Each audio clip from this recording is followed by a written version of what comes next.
out there in no man's land, out there in potential, there's threat and like mortal threat, but there's also endless opportunity and riches and wealth and the possibility of attracting someone and all of that. And so, well, the dragon, you can't just be afraid of it. You just stay in your burrow the whole time. Lots of animals more or less do that, you know, especially the nocturnal ones. They just hide away.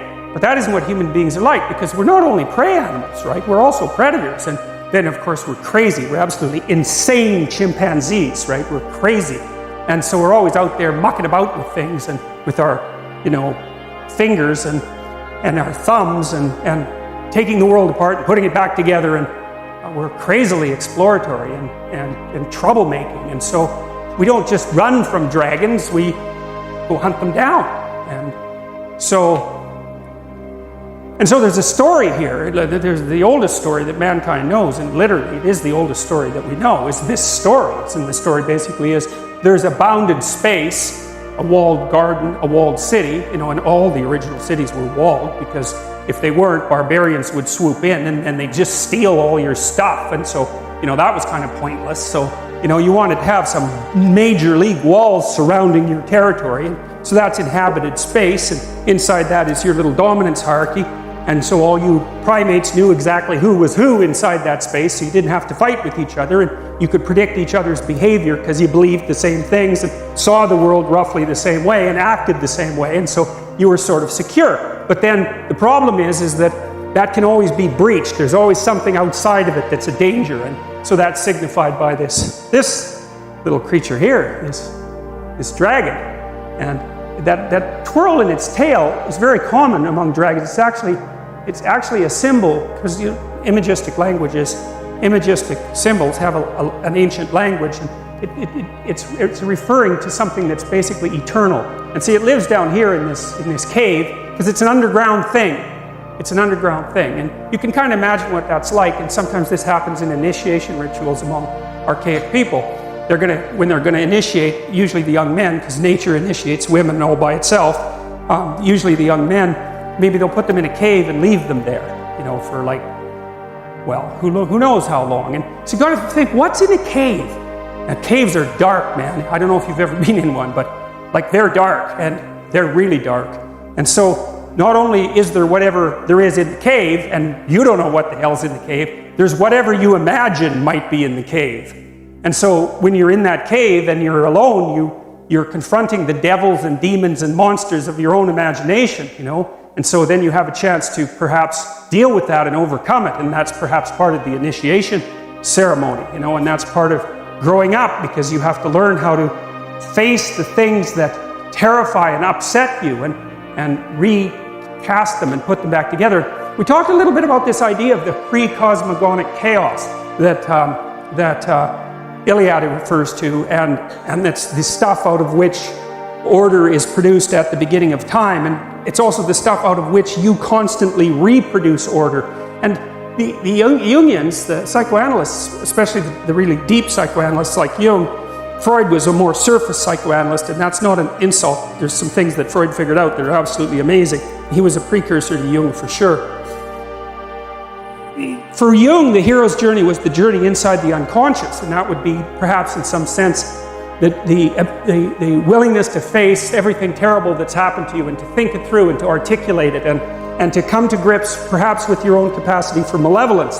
That was a really important part of Jungian ideas, that the first step towards individuation, which is the manifestation of your full self, let's say, was the discovery of your shadow. And your shadow is the part of you that will do terrible things under the right circumstances, and maybe even without that much provocation. And you know, and it's a terrifying part of you to come into contact with, because it's sort of the way that you're specifically attached to the archetype of evil. That's a good way of thinking about it. And you know, modern people, they don't really think much about the idea of good and evil, but that's because most of them are so damn naive, you can just barely even comprehend it. You know, if you read any history, if you really read it, like, and you don't come away with the idea that evil exists, it's like you're just reading the wrong kind of history, you know. It's just unbelievable what people can do to each other. And we're so imaginative, you know. And one of the things I figured out about people, the reason that we're we have the knowledge of good and evil, let's say, is that because we're self-conscious and we know about ourselves, we know about our own vulnerability, right? You know what hurts you. You really know what hurts you, way more than an animal knows. And you're also creative. And so once you know what hurts you, man, you can really hurt someone else. And you can do it in such a creative way. You can draw it out. You can make it excruciating. You can take people apart physically and psychologically. And you can keep them, say, even right on the edge of death, so that you can keep doing that endlessly. And, that happens. A hell of a lot more than you think it happens. It happens a lot. And and you think, that doesn't involve me. It's like, oh yes, it does, man. That's the problem, because you're human, and that's the sort of things that human beings are capable of. And I'm not saying it's all probable that you do that ever, or that, but I'm saying that, you got to take that into account. When you're looking at the world and you think about all the perpetrators out there, it's not like there's perpetrators and there's victims. That isn't how it works. It doesn't work that way at all. And so the horrors of humanity, as well as the noble elements of humanity, are all elements of your central being. And for Jung, and this is the terrible thing, for Jung, the pathway to higher wisdom was through the terrible portal of, you could say hell, for that matter. Really. And so who wants to do that, man? It's like, no. Like maybe you're resentful about something. Well, you probably are, because like everybody's resentful about something, And resentment is just a vicious emotion. It's really useful. It's really useful, because if you're resentful about something, it either means that you should grow the hell up and accept the responsibility and quit sniveling around and whining, or it means that someone actually is oppressing you and pushing on you too hard and bullying you and demeaning you, and you have something to say or do that you're not saying or doing. And no wonder you're not saying or doing it, because, it can be really dangerous to say things or do them to free yourself from being oppressed. You can get in a lot of trouble in the short term for doing it. So it's easier just to not say anything, sort of day after day. In the short term, you protect yourself, but it just crushes you. And then the resentment comes up, and resentment, man, that can just get so out of hand, It starts with resentment, and then it goes to the desire for revenge, because you'll play nasty little tricks on the person that's oppressing you. At any chance, you'll talk about them behind their back, and if they want you to do something, you'll do it badly, or you'll do it grudgingly, or you'll do a half-rate job, and you'll set up little traps, and, so it puts you in a poisonous space. And then if you really start to dwell on that, say, in your basement for 3 or 4 years about just exactly how terrible the world is and how that's focused on you and how everyone's rejected you, and how you get to this point where you're thinking that, existence itself is a kind of poisonous endeavor, and that the best thing for you to do is go out there and do as much, create as much mayhem as you possibly can. And if you really get to a dark place, you think, I'm going to create as much mayhem as I possibly can by targeting the most innocent thing I can possibly imagine. And so that's a bad road, man. There's dark things down there, but you can go there, and people do, and they go through the hole of resentment. And so resentment can tell you, you've got something to say. You bloody well better say it. You've got to free yourself from what's oppressing you. You have to stand up for that, because otherwise you become oppressed. And then once you're oppressed, that's just not so good. And so, like in your marriage and your relationships, you got to tell people what you're thinking. You don't have to assume you're right. That's a whole different story, because you're not, because you're, ignorant and you're biased, and, so you're not right, but you can stumble towards the expression of yourself, and then you can listen to the other person and hope that they tell you some way that you're stupid that's useful, so you can be a little less stupid in the future, because wouldn't that be good? And so, you go after the unknown.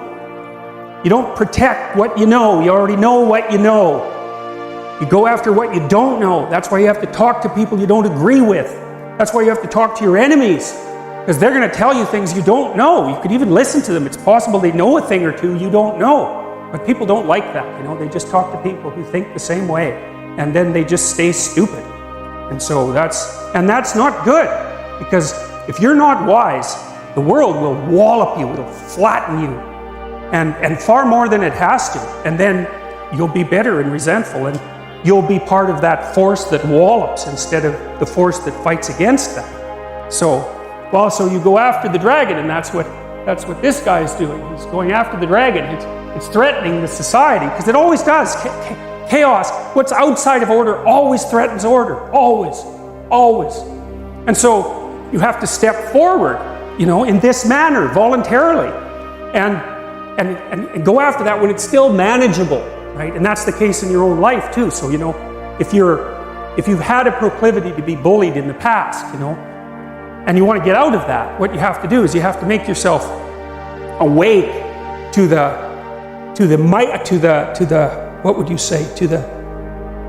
the initial stages of that sort of bullying emerging in your life again, that sort of domination. And you have to step forward against it when it's still in its developing stages, because maybe you can just not have it happen.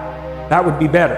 And so you have to be ready to speak what you have to say more or less on a moment's notice. You can't be impulsive about it. Like if you and I are talking and you make a mistake, or I make a mistake, even if it bothers one or the other of us, we should just write it off, because it's like one encounter. What the hell? Maybe we had a bad night's sleep or something, so you got to be a little forgiving. But if it happens twice, then, you should be a little awake, and you should remember both times. And then if it happens a third time, it's like, that's when you act. And you say, look, we talked and this happened, and I thought, yeah, whatever. But then you did it again. And then you just did it again. Well, then the person is basically like, what are they going to do? No, well, maybe they might argue with you, but you kind of got them. And generally, if you just point that out to people, just like that, just that you noticed and are willing to say something about it, they'll back the hell off. They'll often apologize. And sometimes you even make them a little more conscious, which is like, hey, that's not such a bad idea. And that's what all this means. And so this chaos idea, so for Jung, it was the unconscious, right? It was the contents of your unconscious. And so that might be the unknown past, the threatening past that you have never dealt with. It might be the threatening future. It might be the threatening present. But Jung realized as he got older that the unconscious was also the world. And you think, and so the chaos is not only your unconscious mind, which meets the unknown, but it's actually the unknown itself mingled together. And you think, what the hell does that part? That's why the dragon is a land creature and an air creature. It's matter and spirit at the same time. And this sort of gets us into constructivism, because the constructivists think that basically what happens is that you encounter those elements of the world that don't fit into your theory, and out of those new elements you make the world through your perceptions, and you make yourself by incorporating the information and transforming yourself. And that's how Piaget explains the development of a child. The child starts out with some reflexes, basic reflexes, and manifesting the reflexes produces results in the world, and then the child has to reorganize its perceptions to take into account the transformations, and so then it gets a little more sophisticated, and then it can do a few more things, and then it can manifest more changes in the world, and then it tracks them and modifies its perceptions and actions to account for them, and it just keeps doing that, and that's how the child boots itself up, like a computer does.